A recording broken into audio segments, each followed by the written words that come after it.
Driver को निकाल के बाहर कर देंगे, खुद बैठने वाले हैं स्टीयरिंग सीट पे, जो मैंने बताया आपको कि पार्लियामेंट में वो पहुंचने वाले, तो फिर आपके ड्राइवर की भी जरूरत नहीं। इसलिए कोई पार्टी आपकी हो नहीं सकती। और इस पर बहुत गंभीरता से सोचिए कि क्या हमको पार्लियामेंट्री डेमोक्रेटिक सिस्टम चाहिए।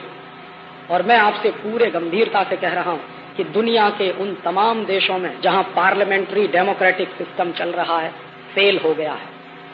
किसी भी देश में, चाहे अमेरिका में, चाहे ब्रिटेन में, चाहे जर्मनी में, चाहे फ्रांस में, हर देश में क्राइसिस है पॉलिटिक्स में, और वो क्राइसिस इस सिस्टम की है, और वही सिस्टम हम चला रहे हैं।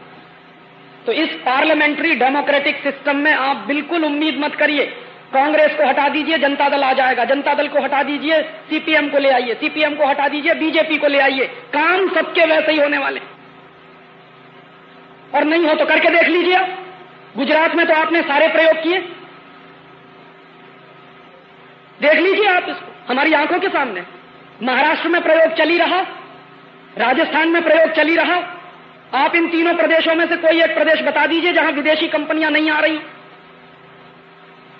या इनकी सरकारें कुछ और काम कर रही हो पुरानी सरकारों से अलग। सब तो एक ही तरह का काम कर रहे हैं। और मैं तो कभी कभी ये बात गंभीरता से कहता हूं, लेकिन मजाक की बात है। मैं कहता हूं कि हर पार्टी का चुनाव घोषणा पत्र उठा लीजिए आप, और उसका कवर पेज फाड़ दीजिए, और उसके बाद गड्ढमड्ढ कर दीजिए, और मैं आपको दे दूं, आप बता नहीं सकते कि कौन सा घोषणा पत्र किस पार्टी का। सबके चुनाव घोषणा पत्र एक जैसे, फर्क बस इतना है कि किसी के चुनाव घोषणा पत्र में कोई बात पेज नंबर 1 पर होगी तो दूसरी पार्टी के चुनाव घोषणा पत्र में पेज नंबर 10 पर होगी। किसी में वो बात पेज नंबर 15 पर है तो किसी में पेज नंबर 40 पर हो जाएगी। इससे ज्यादा कोई फर्क नहीं, कोई क्वालिटी का फर्क नहीं।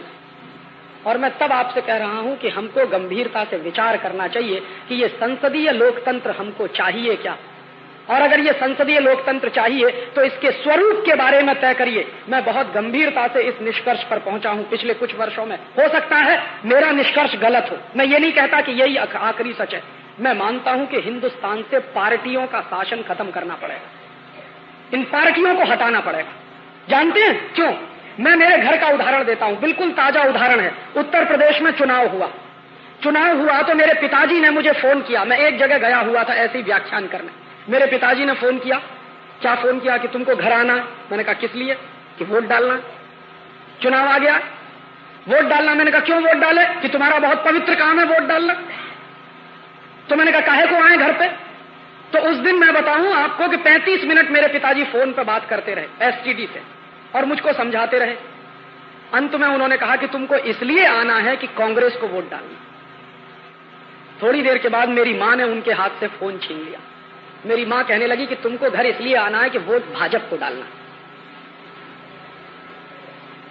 मेरा भाई भी था उनके साथ वहां फोन पे, तो उसने कहा भैया आपको इसलिए आना है यहाँ पे कि ना हम भाजपा को वोट देना चाहते हैं, ना हम कांग्रेस को वोट देना चाहते हैं, हम किसी इंडिपेंडेंट को वोट देना चाहते हैं।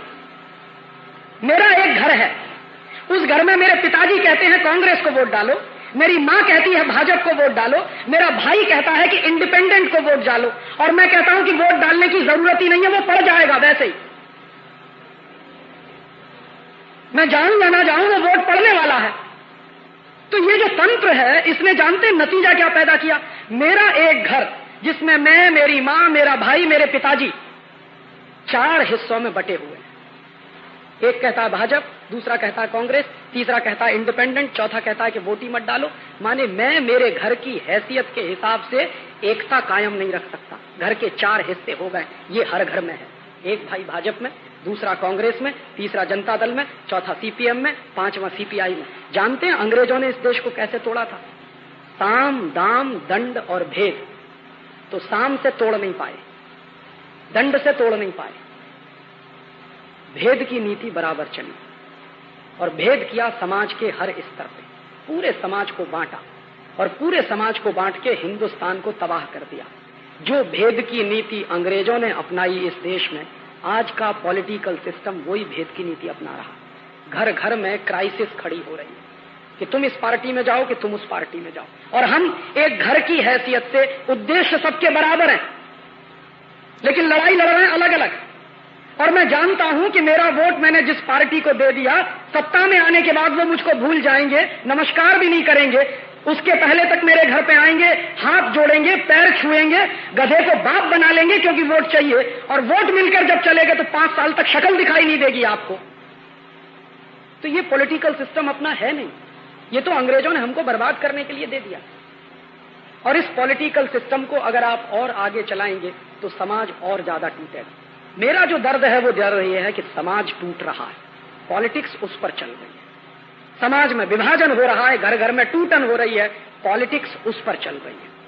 और वो पॉलिटिक्स किसी बड़े उद्देश्य के लिए होती तो मेरे समझ में आता। अब सबका उद्देश्य सिर्फ सीमित रह गया है कि किसी तरह सत्ता हासिल कर लो और सत्ता सुख भोग लो, ज्यादा से ज्यादा, उससे ज्यादा क्या है कि हमारे पास ब्लैक कैट कमांडोज हो जाएंगे, वही हमारा स्टेटस सिंबल है। एक बार मिनिस्टर हो जाएंगे, ब्लैक कैट कमांडोज हो जाएंगे, और सब यही कर रहे हैं।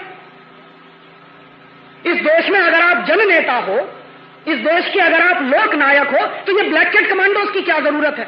और मान लो कोई आपको मार भी देगा तो ठीक है, तैयारी रखिए मरने की। हाँ, क्यों डरते हैं मरने से?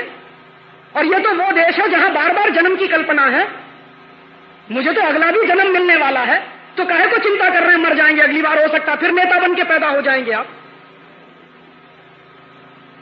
तो मरने की तैयारी है नहीं, और बड़ी बड़ी बातें करेंगे कि हम समाज के जन नेता हैं, लोक नेता हैं। और मैं आपको ये बता सकता हूं कि ये जो ब्लैक कैट्स कमांडोज की व्यवस्था है, दुनिया की कोई भी ताकत लगा दीजिए, अगर आपको कोई मारने वाला पैदा हो गया तो बच नहीं सकते आप। अगर बचाने वाला होता तो इंदिरा गांधी का क्या हुआ? बचाने वाले होते थे तो राजीव गांधी का क्या हुआ? कुत्ते की तरह से मारे गए दोनों के दोनों। तो अगर आपको कोई मारने वाला पैदा हो गया है तो छोड़ दीजिए।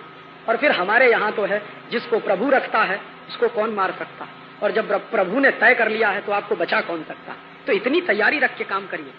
भारतीय संस्कृति में मरने से कभी डर नहीं रहा है किसी को, और ये आज सबसे ज्यादा डरपोक नेता पैदा हो गए, ब्लैक कैट्स कमांडोज लेके आगे पीछे घूमते हैं साहब, बड़ा रौब पड़ता है।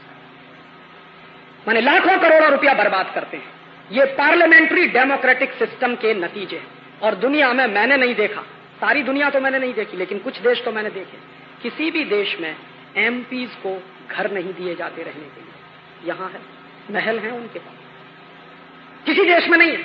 ब्रिटेन में नहीं है, फ्रांस में नहीं है, जर्मनी में नहीं है, स्वीडन में नहीं है, अमेरिका में नहीं है। एमपीज को रहने के लिए कोठियां नहीं मिलती सरकार की तरफ से, उनको किराए के घर में रहना होता है या अपने घरों में रहना होता है। ये अंग्रेजों ने व्यवस्था डाली हिंदुस्तान में, और अंग्रेजों की डाली हुई व्यवस्था आज भी चल रही है। एक एक एमपीज के पास 2-2 घर हैं, 3-3 घर हैं। एक घर पार्टी को दे रखा है, एक घर अपने लिए। काहे के लिए भाई? किराए के घर में रहिए। और इनको आप कहते हो कि ये सब समाज से भी तनख्वाह लेके काम करने वाले क्लर्क हो गए हैं सबके सब। ये नेता? अपना टीए बढ़ाना हो, अपना डीए बढ़ाना हो तो पूरा पार्लियामेंट एक हो जाता। पूछिए जरा इनसे, कोई एक पार्टी माई की लाल थी जब ये डीए बढ़ाने की बात हुई थी पार्लियामेंट के अंदर? अपने भत्ते बढ़ाने की बात आई थी पार्लियामेंट के अंदर, सारे पार्टीज के एमपी एक हो गए और फटाफट बिल पारित हो गया। और यहां तक नहीं, व्यवस्था यहां तक कर ली है कि अगर आप एक बार घुस गए पार्लियामेंट में तो जन्म जिंदगी आपके नाती पोतों को भी पेंशन मिलती रहे। काहे के लिए भाई?